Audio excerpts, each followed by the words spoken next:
প্রেমিকার সাথে দেখা করতে গিয়ে রাজধানীর আদাবরে মবের হাতে জিম্মি হয়েছিলেন এক যুবক।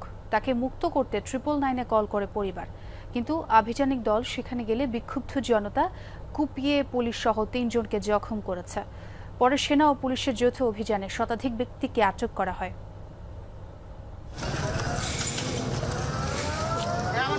রাজধানী আদাবরের শ্যামলী হাউজিং।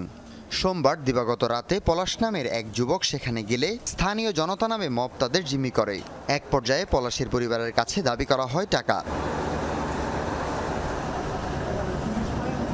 পলাশের পরিবার 999-এ কল দিয়ে সাহায্য চাইলে পুলিশ ঘটনাস্থলে গিয়ে পলাশকে উদ্ধারের চেষ্টা করে।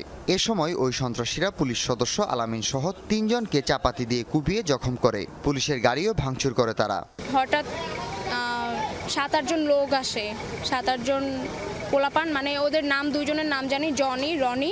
আসার পর আমাকে বের করে দেয়। বের করে দেওয়ার পর ওরে মারধর করে। মারধর করার পর আমাকে ডাকে, আমাকে বলতেছে ওরে বল টাকা পয়সা আনতে। পরে ওর বাবা মা পুলিশের সাহায্য নিছে। সাহায্য নেওয়ার পর পুলিশ হয়তো 10টার সময় আসছে। আসার পর পুলিশের উপরে উল্টো হামলা করেছে। আহত পুলিশ সদস্যকে প্রথমে সোহরাওয়ার্দী, পঙ্গু ও পরে ঢাকা মেডিকেলে পাঠানো হয়।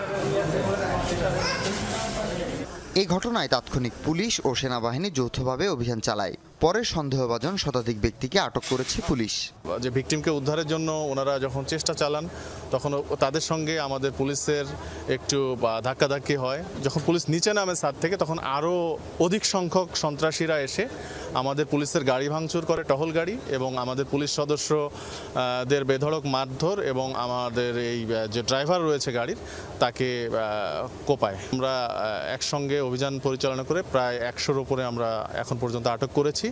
জড়িতদের ধরতে অভিযান অব্যাহত থাকবে বলে জানিয়েছে পুলিশ। হাসিবুল করিম বিজয়, যমুনা নিউজ, ঢাকা।